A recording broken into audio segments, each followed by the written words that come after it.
And he, talk about legends, this is a director, a filmmaker of such great renown and so many movies and different kinds of movies.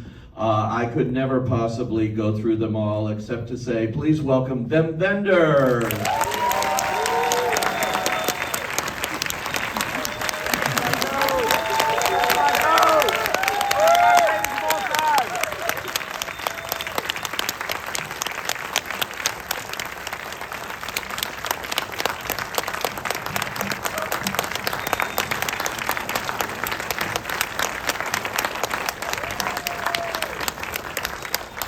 All right, look at this, nice full house here.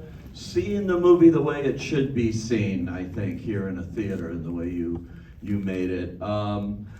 Let me take you back a little bit and find out what the impetus for this was. Obviously, Tokyo Ga, you've made films in Tokyo, and that was basically a tribute to Ozu, who I know who has a great influence on your career. But why now, and why this, and how did it start out? That's for you, Ben. Yeah, just look at him. Wouldn't have done it without him.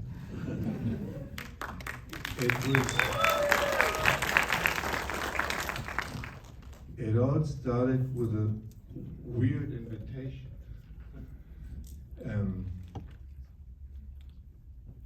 Christmas 2 years ago. If I could consider coming to Tokyo to look at some toilets. But then it added more explanation. I don't think I would have gone to Tokyo to look at toilets, but these were very special toilets. This was a project where 15 great Japanese architects who normally build banks and museums and skyrises were asked to build something tiny, a toilet. And as I love architecture, I was taken by the idea, and then I saw the pictures of these toilets, and I realized, wow. And the invitation was open. If I come and look at them, maybe I'd be inspired to do some smaller documentary featurettes on the architects and their creations. And I knew some of the architects.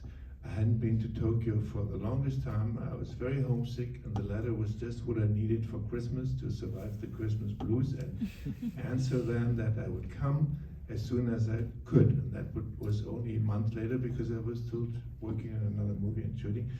And then in May, I flew for a week to Tokyo to look at these toilets and be back in Tokyo and witness how the people of Tokyo came back from the longest lockdown in history for 2 years, and realize these toilets were very nice, but I wasn't going to make a movie about these toilets. I wanted to make a movie about something that I felt was bigger behind it. I saw something happening in Japan that I missed so much in my own country after the pandemic and everything. In Europe, there was a lot, I don't know about you guys, but after the pandemic, there was a lot of a loss of the sense of the common good, I felt, and everything sort of went down the drain in the cities. People behaved differently than before. The little park where I live in Berlin, after a week after the lockdown, it was gone. People had partied the park to death. It was a garbage heap. And here in Tokyo, people partied too, but they picked up every cigarette butt afterwards and would take all the garbage home. And I realized there was something beautiful happening there that I had missed. And the bigger film that I saw behind these toilets was about something that was very Japanese. Not just the sense of the common good, but also the sense of beauty for small things. And I said to the producers who thought, and I thought I was talking myself out of a job. I said, well, I don't think I'm a good man to do these features on the architects and the toilets, but I can tell a story. And even with the toilets. And at me and said, "Really? Think can be done?" I said, "Yeah. All we need is a script." And the guy who wrote it with me is up there. Takuma, there he is. Takuma is the co-writer and producer right up there.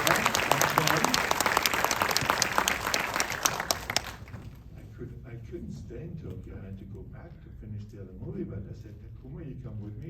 We write a script, and then we need the greatest actor in the world." And he had his name. And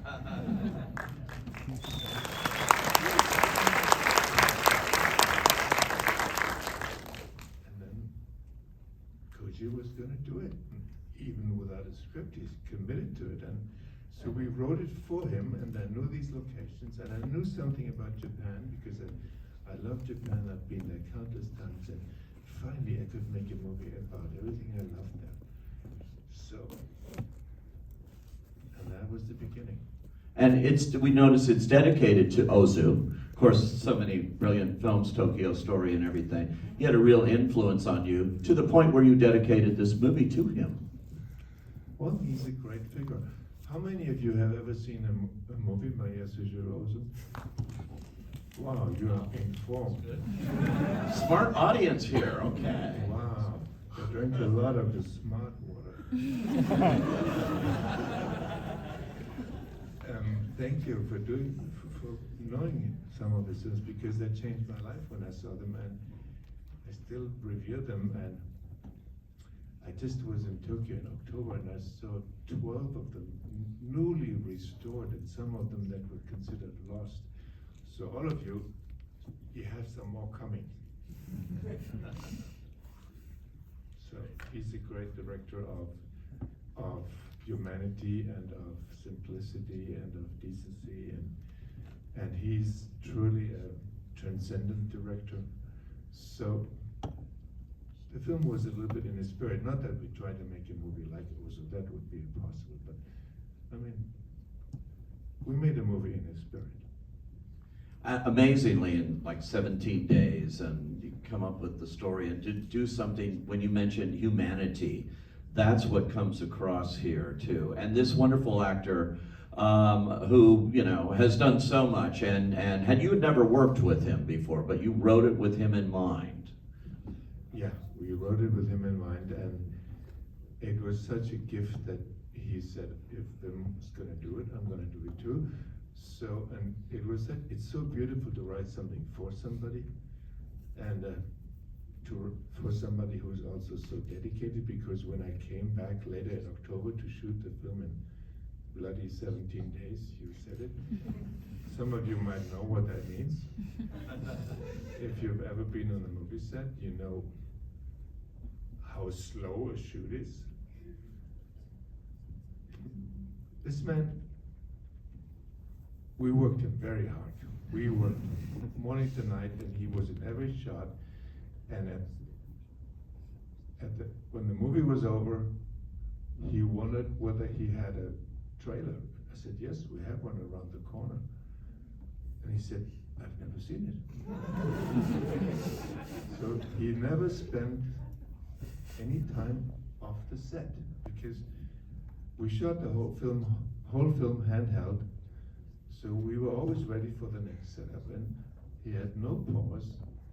And not only that, I give him our secrets, Koji. Okay? So not only that, after two days or 3 days of shooting, I realized we had always done rehearsals, and I loved these rehearsals. And Franz, my DOP, always was moving already with Koji doing the rehearsals, and then we shot. And after the third day, I asked Koji, would you allow me to shoot the rehearsal? Because it's always exactly what I imagine, and it's so beautiful, and sometimes I wish we would have shot it, so let me shoot the rehearsal. And he wasn't used to working like this. I mean, which actor is? So, but he allowed us to, and then we shot the rehearsal, and I said, oh great, let's move on. And we basically, more and more so, shot the film like a documentary. He's of course a completely fictional character. he is fiction. I mean, you didn't see a documentary on toilets. You saw a fictional character and a beautiful utopian character, and he lived it so much. Actually, I called him Hirayama on the set. I never called him Koji anymore. In the morning, friends and I said, let's go see Hirayama. And then we followed him all day long. And of course, if there was a scene with other actors, we had to do rehearsals, I admit that. But not with him. Amazing. Well, let's hear from Koji right here. This, by the way, is his interpreter. This is Davis. And so for getting this role, which I think is so unique, and it has so much to say to the world right now about something I think we need a lot of, and we don't have in this divided world we live in. This is a perfect film about perfect days for this man. What was it like inhabiting him and creating this character, who, as he says, is completely fictional? But what could you relate to in playing him?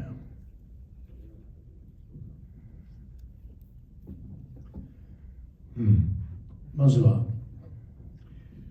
トイレはきれいにしなければいけないなと思いました。 Well, first of all, I really felt like bathrooms ought to be clean. That was something that I realized. まあでもこの平山さんという人はやっぱりこう毎日瞬間瞬間を大切に、もう二度と帰ってこないその瞬間を非常にこう大切に生きていっている人なので、まあ普段はなんとなく漠然と生きてますけども、やっぱりこういうふうに毎日毎日一瞬一瞬を大切にすることは大切なことだなとやっぱ非常に痛感しました。 So Hirayama really cherished every moment, I think, in his life, and that was something that I really held close to my heart, because I felt that, you know, even in this normal sort of routine day-to-day action that he did, he really found all this value in that. So that really left an impression on me. まあ今世界が分断されているとかという話とこの平山さんのを結びつけるのはやっぱりこうリンフ監督に聞いてもらうと一番いいかもしれないですね。 And about the separated world that you mentioned, I think maybe that's a concept we can ask Wim about over here. Yeah, what is it about? The timing, I think, for this is perfect. This is the kind of movie you come in and, you know, it has much to say without you knowing that it does, because, you know, it would be nice to be able to live like this. Yes. Do you agree? Do you? Yes. Do you think you can do it? No. But you see, I had this, during this whole pandemic, I had this idea that afterwards somehow we'd all live differently and we'd learn from it and stuff, and then it was over and it was worse. And somehow the film was my expression of that. It would be nice if we could live differently and if we can cherish time more, and if we could live with a little less, you see. I love the idea that he would read a book. We put that in the script already, but I loved it. Read a book, and then when it's finished, buy a new one, a used one. Because most of the books you can read, somebody else read them and doesn't need them anymore. So I love that idea of reduction, and I love that idea of minimalism. And I've met a number of people in the last few years, young people, some in New York, who are almost competitive about who can live with less and with how little can I live. And that is and these people are all happy. These are extremely happy people.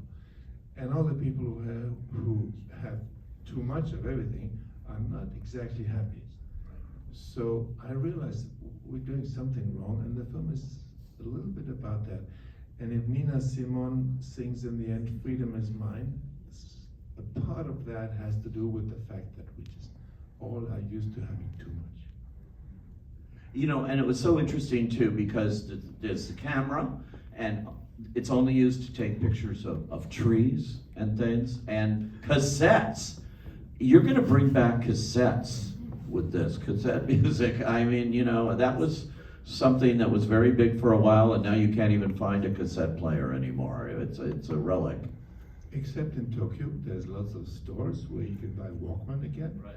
New ones, but also old ones, and cassette recorders. And if I had kept my 50,000 cassettes, I'd be a millionaire now. Because the prices in the movie are not fiction. This is what they pay for vintage cassettes. And cassettes are the coolest thing in Tokyo. This is a cool dude because of that. I think it has to do with the fact that the whole generation learns about some of the advantages of analog, which was, for instance, if ever you are of the generation, if you still own a cassette recorder, you do remember what you can do with compilation tapes, right? And you knew what a beautiful culture that was and how much you can give away with a compilation tape, how much of a story you can tell with a compilation tape. And a playlist is nothing against it, nothing. Playlist is an algorithm that anybody can do, but a compilation is precious. It's a story. It has a beginning and an end. So a lot of people, young people, are learning that, and well, he's hip. He's hipper than Hirayama ever thought. Koji, can you talk about that too? I mean, I love those scenes and the, you know, and the music in this and that it's from a different era. But what was it like incorporating that, those simple things that he just loves for you? And keeping it subtle and low key, you know, and not overplaying, because it's one of the most beautifully underplayed performances.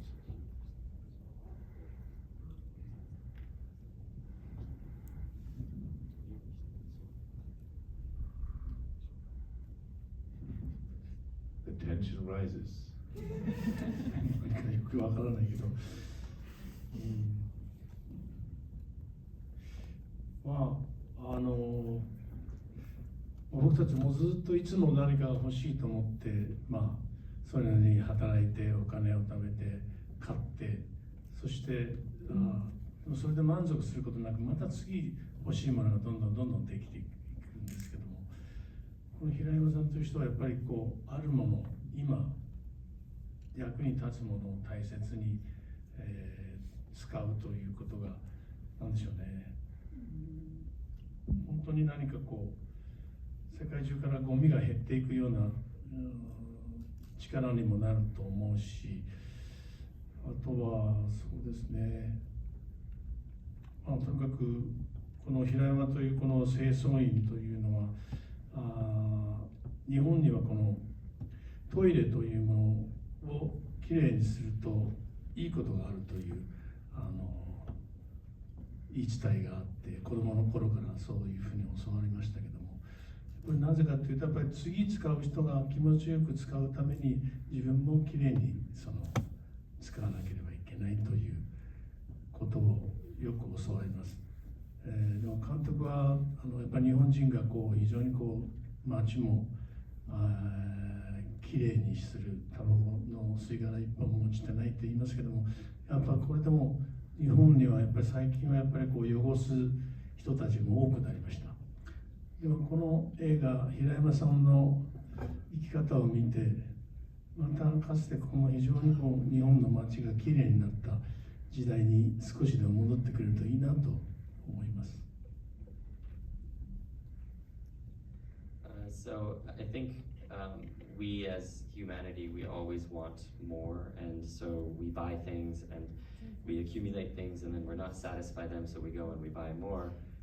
But Hirayama really loves what is and the little that he has, and I think that I hope that this film can become a power to sort of eliminate, you know, things, and so that there's less trash in the world. And in Japan, there's this saying that you know, I was this toilet cleaner in this film, but they say that if you keep toilets clean, then something good will happen. That's like a saying that, you know, kids are taught in Japan.